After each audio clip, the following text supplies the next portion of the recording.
when Mike North did the construction, in spite of, like, he had all the permits and everything, says there was going to be no impact in the environment. There was, it flooded up my property, rendering the original septic of the house unusable, and the levels never ran down to what they were before, so I had to raise the ground by almost 4 feet in order to have a leach field that will operate properly. Now, I was never compensated for all of this, and this was caused by Michael North, and he says that it was caused by the school. I have his email here with the pictures of when this happened, saying that the bulk of the water comes from the school, and less from the neighbors, including parts from your own backyard. But however, I worry that if they're going to pull more water out of the ground, they're going to pour more water on the ground, and they're going to cover part of it with, like, parking lots and whatever, so there's going to be more runoff.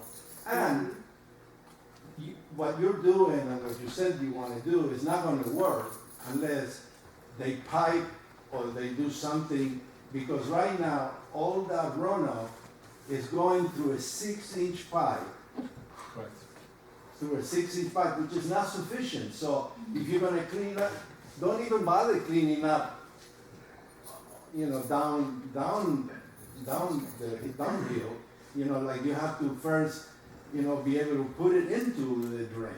And a 6-inch pipe is not sufficient, because every time it rains now, water is backing up into my yard, and it wasn't happening before Mike raised the grounds to make a parking lot. He had 8 different variances where everybody bent all the rules. And then of course you have Larry, to verify and your side to make sure that it was correct and there was going to be a problem, but it turned out to be a problem. And now you're using Larios also to supervise this, this same thing about the wells and all of that. But Larios is not God, and like he was wrong about the wrong. I suffer for it. It cost me $38,000 to repair these problems. And I have emails where Mike North says that he was going to compensate it for it, but Mike North is nowhere to be found. And also, now the connection is illegal. The connection that is into that base is illegal. I cannot believe that it's legal. And I brought this to the attention of the board many times, and I tried to have this conversation with the planning board the other night, but of course you're not allowed to talk over there. And when you talk over here, it doesn't matter, but they keep moving in the direction of giving this permit to the developer. And if you give the permit to the developer, are you going to hold them responsible for doing something about that runoff, or the town is going to do something about that runoff, or I'm just going to lose my whole yard?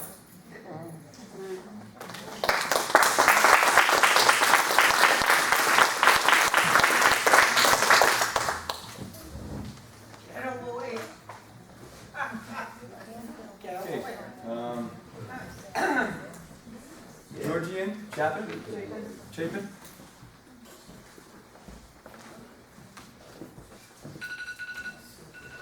So I'm Georgianne Chapin, and I live at 1418 Route 28, which is just right up here on just past the corner. I want to talk specifically about the planning board meeting that took place on September 9th. Somebody's already mentioned the question that came up. On the agenda for the meeting, under the old business category, was an item Cedar East Development LLC site plan and SUP 97 Cedar Street, West Hurley, for, in case, we couldn't read between the lines, that's this school project, which is now called the Cedar East Development LLC site. The planning board meeting was not a public hearing. There was no opportunity for the residents to comment. John, you left the meeting before the Cedar East development thing came up, which I was really quite surprised at. I don't know why you couldn't have stayed for it. And the developers were on deck to describe changes to the site plan and the usage of the property. Particularly interesting, as someone already mentioned, was that they proposed a minor revision to their plan, that they're going to address the concern about transients by making the whole thing into condos, as though that somehow, you know, has anything to do with the quality of construction, the type, who would manage this, who would enforce the compliance. Of course, none of that was, didn't come to a discussion. So as a process question, I was able to ask Paul Economos how it could be that in light of the moratorium, this discussion was taking place. And he said, the moratorium does not apply to this project. That is what he said. That is what he said. The moratorium does not apply to this project. And I said, how can that be? The moratorium was enacted in part to respond to this thing. I said, well, the moratorium's a town board issue. This is the planning board. Well, it's the town of Hurley, right? And the development takes place in the town of Hurley. The development isn't owned by the planning board. So I would respectfully ask you that if the moratorium applies to this project, you might advise the chair, the head of the planning board, that he might not want to be wasting his time and everybody else's time on all of these arcane little details and assurances by the developers that they're going to make this all really fine and they're going to move this sidewalk and this path and all of this stuff if the moratorium in fact does apply to this project. The process should be stopped. We were at a meeting, and unfortunately I didn't make the notes and they're not in the public record, where the developers asked if they could go ahead with the plans for this, given that it was already in the works. And they were told no. I unfortunately couldn't find any note in the public record about that, but it was around the May 20th meeting that when the moratorium was first discussed. Furthermore, I know the moratorium has been revised, but the record of the moratorium and the language of the moratorium is also not something that I could find anywhere on the website.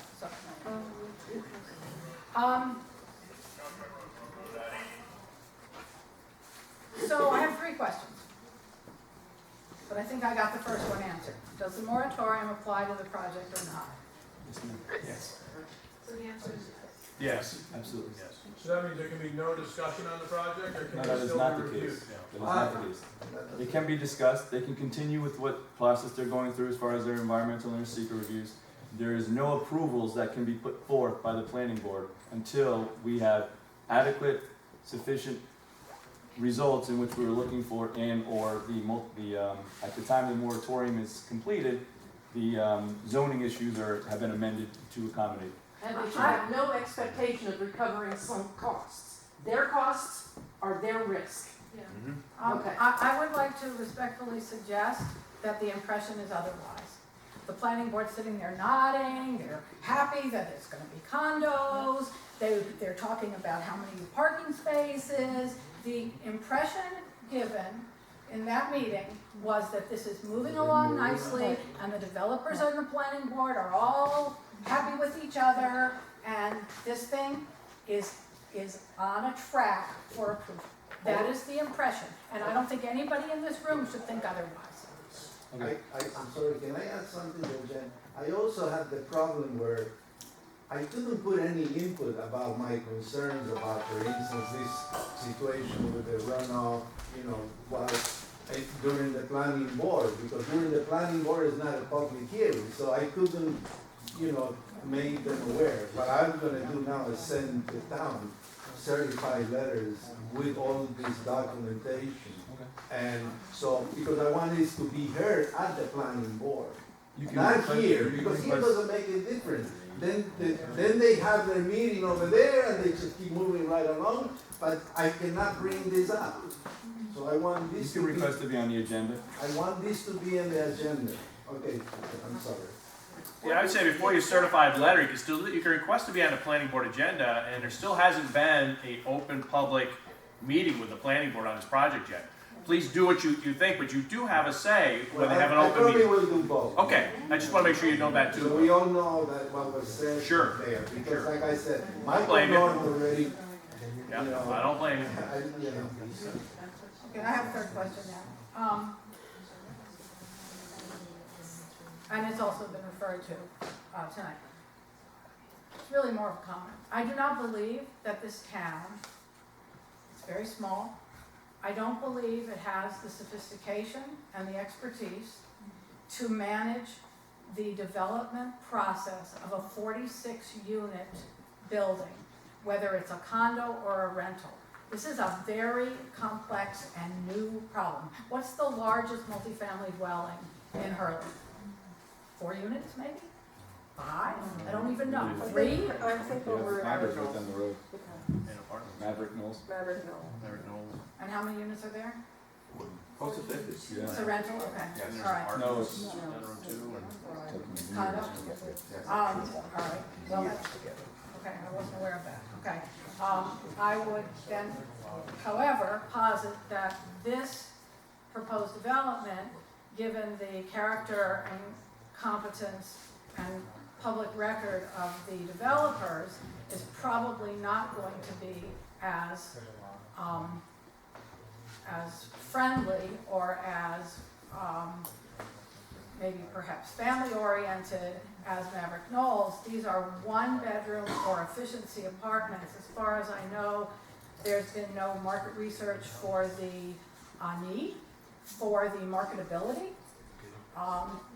and for the potential use. Potential is desirability of essentially a single-room occupancy structure, which is really what's being proposed. It talks about one-bedroom units. These are going to be one-room units. And I would suggest if anybody would like an idea of what this might look like, that they drive about 5 miles east of here and go to the roadway inn and see what was a motel, which is now essentially occupied. The rooms are rented on some kind of permanent basis, maybe a monthly basis, to single people who definitely need housing, but it is a whole different thing than a owner-occupied, because a condo doesn't mean you can't rent it out. I have to move forward. Yeah, Any okay. more questions? So I just think that these are things that need to be considered, and are much greater than what is on the agenda right now. Thank you.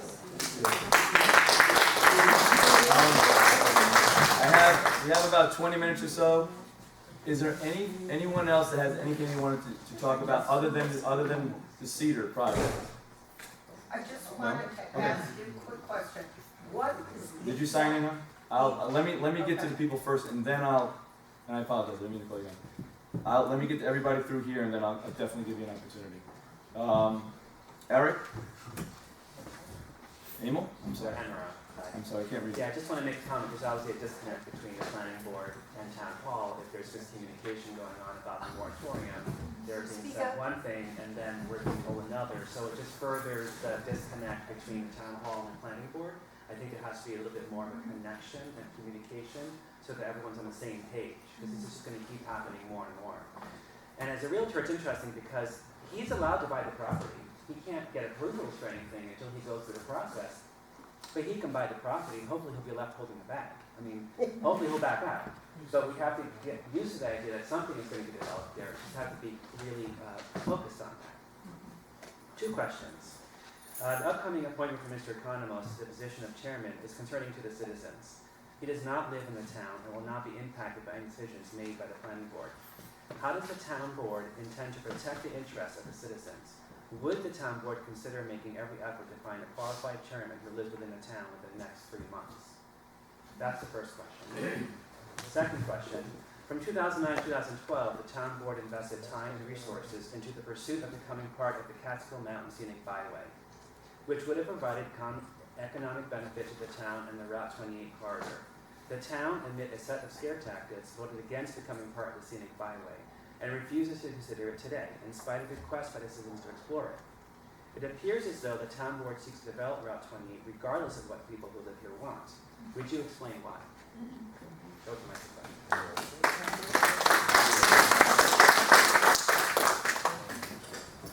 I cannot comment on the scenic byway. I wasn't supervised at the time, I didn't deny it. We have There's moved no forward. discussions about that since? No, Okay. no, I mean, the loss of the grants, I understand, it's potentially a very big loss to the town. I can tell you that we have done everything possible that we can for open space, environmental issues, to increase solar panels, charging stations. We've gone out and beyond what we can do as far as a town to be more and more environmental and conscientious to the environment. I can't speak on behalf of previous supervisors and townships and town board members, I can't. As far as Mr. Economos, that has not been passed. If you would like to bring this question back to the board on Monday, that's when it will be going in front of the board for resolution. I can speak on behalf of Mr. Paul Economos. He was the building inspector for many years here. He's grew up here. He's lived here for over 30 plus 40 years. He just moved out of the town approximately 6 months ago. His invested interest is the love for the town, even though he does not live here. But I tell you what I'll do. I'll have him there, and you can ask him that question yourself. Okay. Will you inform him before that meeting that the moratorium applies to the development we're talking about here? Yes, yes.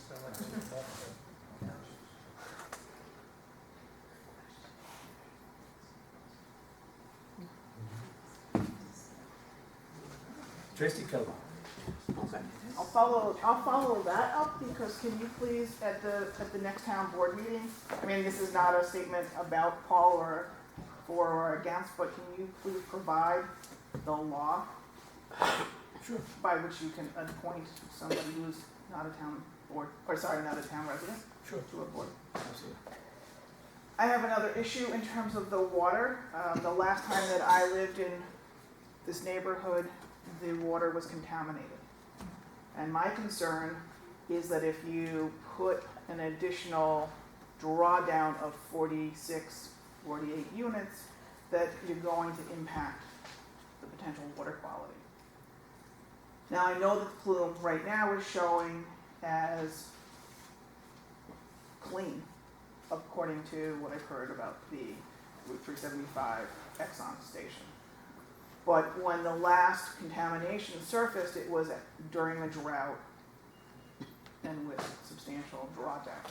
So I'd like to know how the town board is going to address that and how they're going to ensure that the community is comfortable. We were requesting another drawdown at the driest point of the year. It's been a pretty dry late spring into summer. So I think we're going to have potentially the best readings we've had in a while. It was very wet this time last year, so. Right, but it's going to depend upon the length of the drawdown and whether you're also going to be testing for VOCs.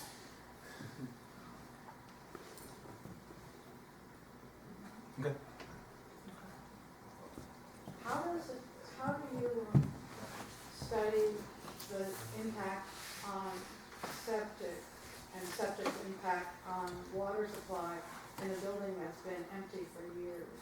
Like once you move people in there and we start flushing the toilets, how do you? That's something, I mean, I don't know either. The developers are looking at that with the engineers of what size was there, what size wasn't. I can just tell you what I remember from the planning board, but I don't know. That's a question for our engineers. That if there is a deficiency in the system, it wouldn't show unless you use it for 6 months or a year. Then whatever problem it is, then it starts to show. You know. And also, is there a map of their septic that that I can see, that a map of where the location of their wells and their septics and their leach fields are? There is a map of that. That's their property, the school's property right now. Right. Yeah, I would like to be made public. Right. Yeah. I mean, the school has that. Sure. You got that from them? Did you guys see that from them at all, or no? No. Okay. Yeah. But the town can get it if it belongs to the school, and the town can make it public. I think you all can go to the school and request it. Yeah. Why wouldn't you, since you're gonna be, I'm- since you're gonna be reviewing all It will be the- provided to I the mean, town it's gonna- planning it's- eventually, yeah. At this point in time, there's a lot of questions and but we have no answers. So, I mean, until this comes to some type of in front of us, that we can, really sit down and take these and digest and push them back to the developer. We need a public hearing for I that. have to say, I'm really kind of astounded that we're having a conversation as though the process that's going on before the planning board has nothing to do with the town or the town board or a US supervisor. This, I mean, That they is true, sit- that is you're true. sitting in I the have same no, room I have with no, these I people. have no, I can't tell the planning board what to do, But you can know. and that is But- totally. You guys can communicate but that. John, you have The moratorium applies. But you have That's control of the something, zoning I law. will apologize ahead of time if Paul did not know that the planning board cannot make a decision on that. He will, but that has nothing to do with He me. didn't say he couldn't make a decision. But- He said the moratorium had nothing to But do with the this. town board has control of the zoning law, which is exactly And that's what where, we're in place of doing. That's why the moratorium is in place. Yeah, we have a moratorium to make sure this can't go through until the moratorium's over. But it is- The process can continue. Anybody could continue the process, we can't stop that.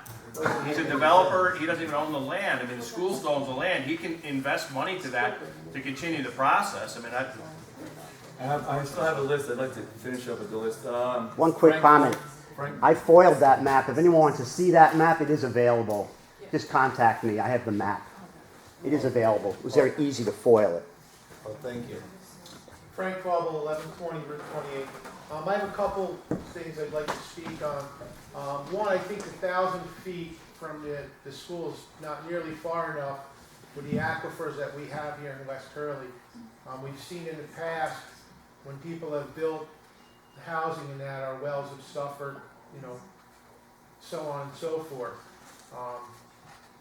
So I'd like to see that distance increased for the monitoring to include other people in that to a further distance. Also, as the fire chief of West Hurley, it was erroneously reported that the developer had discussions with the fire department. As of this date, there's been no discussions with the fire department.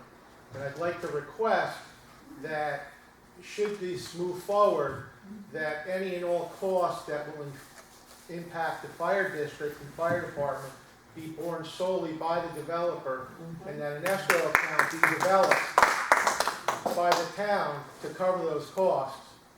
We certainly don't want those costs passed on to the taxpayers directly for this development. It's also been reported that he has interest in the Athene property and the additional properties behind there for additional condos. We're upwards of 400 condos. If that goes through, this town is going to see huge, huge impact. So again, as a taxpayer and a fire chief, these are real concerns, and I certainly want to make sure that as the fire chief, these things are monitored, and that the fire department and taxpayers are kept in the loop, and that if there's additional costs that are going to be borne, that the developer puts forth, as other towns do, the monies to allocate equipment to the fire department and fire districts so that the taxpayers don't borne those costs. thanks, Frank. Thank you.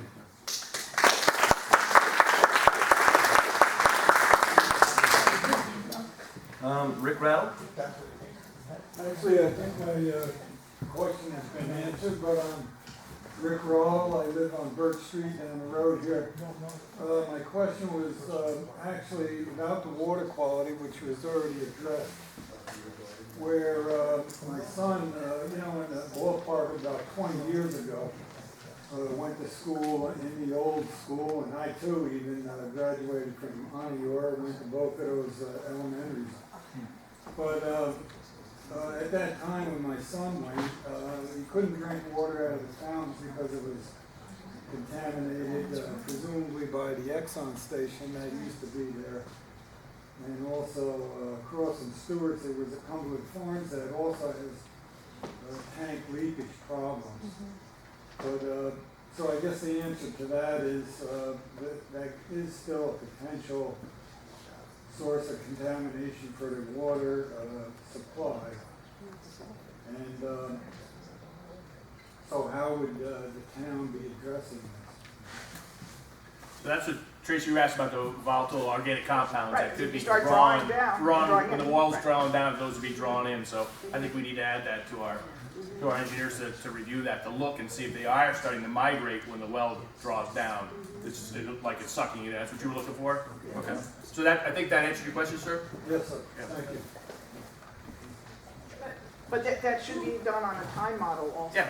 Right. Yeah, Not absolutely. immediate, Yeah, you're right. gonna have a couple points if you're looking at it and see where it's coming, so, yep.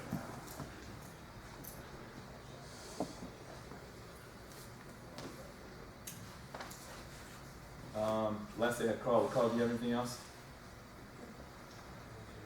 I wrote you down. Yeah, one other thing on that drainage over here, because of it being wet and where everything dumps, is the town engineer is gonna work with them as far as putting in and cleaning this out to a proper retention pond for drainage? Because that will help the flow on a normal, and with all the cattails, the leaves and the sediment that's been in there for many, many years, the flow of water that comes in there doesn't go out as fast. So, a proper retention pond, that can be cleaned out, so some of the water goes back into the aquifer, it will drain back down in and actually go back into the wells, rather than run off, but at the same time, it will help on all these heavy rains and downpours that we do get, where our catch basins can't, maintain this water flow. You're kind of looking for a retention pond with a higher outlet, that if it makes it that far, it spills out so it doesn't flood neighbors, but retains most of the water so it can actually get back into the ground at times. Right. Something like that, right, with a biflow on it. Well, a lot of these parking lots now with the new DEC laws, you gotta have it run off of a retention pond, and it's got perk. Correct, perk. They're trying to and go or into, overflow. your gutters and everything to go Yep. into the ground. Yep. You have to shoot the elevation to get proper, whatever the height is, Yeah. from the other end of DEP to here. But by cleaning all that previous sediment out, it's definitely gonna help the drainage, even with you working on this Wall Street project, because there's just too much backup. The water can't flow out. So I think it should be looked into a retention pond where it can be cleaned out. When it dries up, you can take all the dead algae and everything off of it and keep it clean, which will help everything. That would be the developer to make sure They should be able to, that's put in they should properly. be required to manage it on their own site. Yeah. Yep. That whole area there, since I've been 9, the rest of these guys here, that used to be a circular loop there for the school, for the old school. And that's always been wet for years. We used to ice skate over there. But now with the cat nine tails, your leaves, your sticks, your debris, like I said, with Allison, that's all backed up. That's my background. Before we close, I have a couple more minutes. Is there anybody else that's not signed in that would like to speak? Show of I hands. just have a question. Sure, I'm sorry. What is the exact date the moratorium ends? Oh, that's a good question. I mean, you keep talking It's about in it. December. What? It's in December. Well, what we need to know the exact date, because the holidays are then and people will forget. There's- And also, can it be renewed? Yes. How would that process take place? We would put forth a resolution to continue with, I think it's by 3 months, and I think we can do The that. town board? Yes. Us, yeah. And how will we know what so there's a moratorium, and then the moratorium ends, what does that mean? What will have been decided, what will be made public, how will it be announced? So the concerns with the moratorium is on the effects of the multifamily dwellings and multifamily complex. That is based on that's the only thing the moratorium works off of. Everything else in the town can continue to move forward and advance. So until we're working on environmental issues, we're working on aquifer issues, we're working on overlays for habitat issues, on our zoning, how it is now, and we're doing this right now. We've had 6 or 7 meetings. This is the process that we're taking. If we don't meet this process by December, we will continue to do this until we have our zoning correct. And are the decisions you've made so far and the questions you've considered so far, is that information that's available to the public? And You're welcome to come to the meetings and wait, there is are, it being there are minutes. recorded, are there minutes, There are minutes. are those minutes available to the public? Yeah. Yes. And where can we find them? I'm not sure on the website, I think Lisa presents them on the website.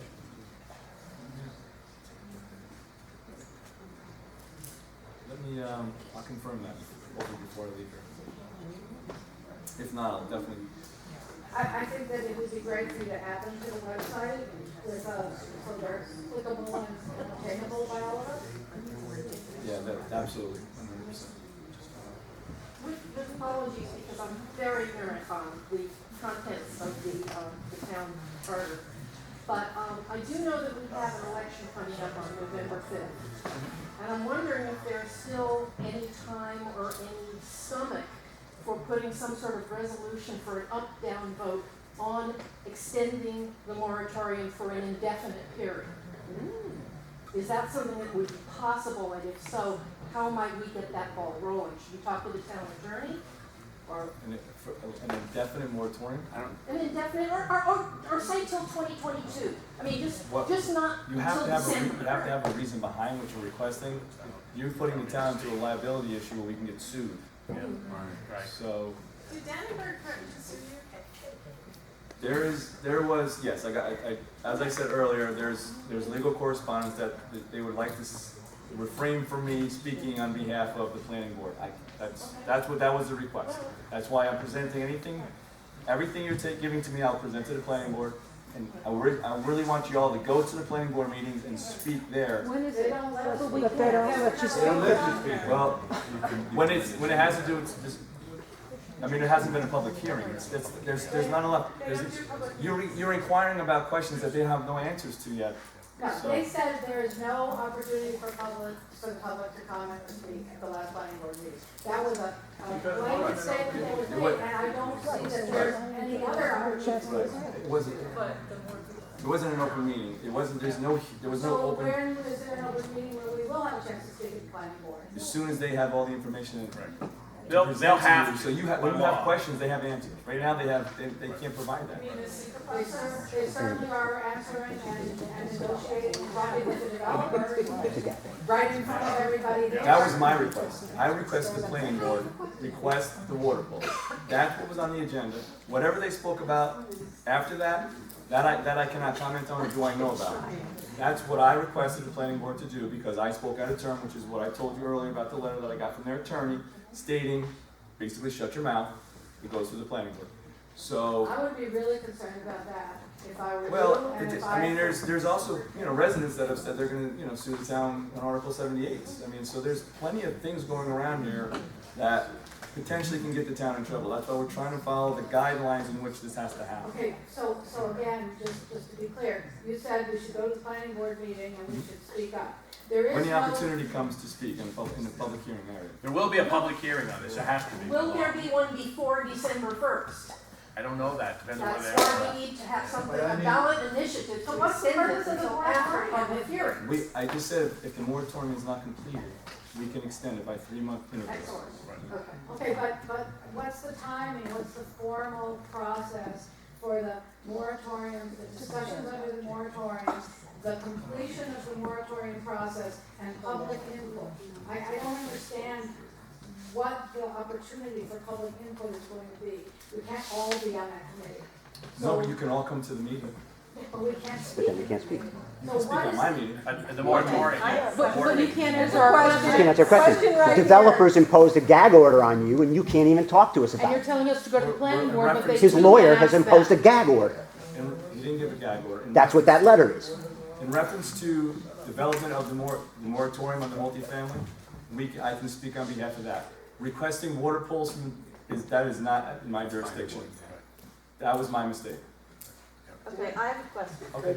There's been I've been watching and being a part of this from day one, and what I keep seeing is this disconnect between the different departments.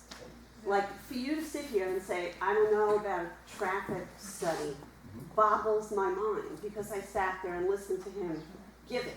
Now, I understand you can't know everything, but there is a definite disconnect. There's even a disconnect within the people in the room knowing everything about what's going on in all these different departments. So there's zoning, there's planning, and there's you guys, correct? Can we get all of you in one room for a public hearing? Yes. So we can discuss this guy not to know about the moratorium, and then you're going to tell him, and then you don't know about the thing that was the traffic study is ridiculous. We have our wells, we have our homes, we have our houses. We need a public meeting, seriously a public meeting, with all these people that we have put in place here to serve us. We need to speak to them together.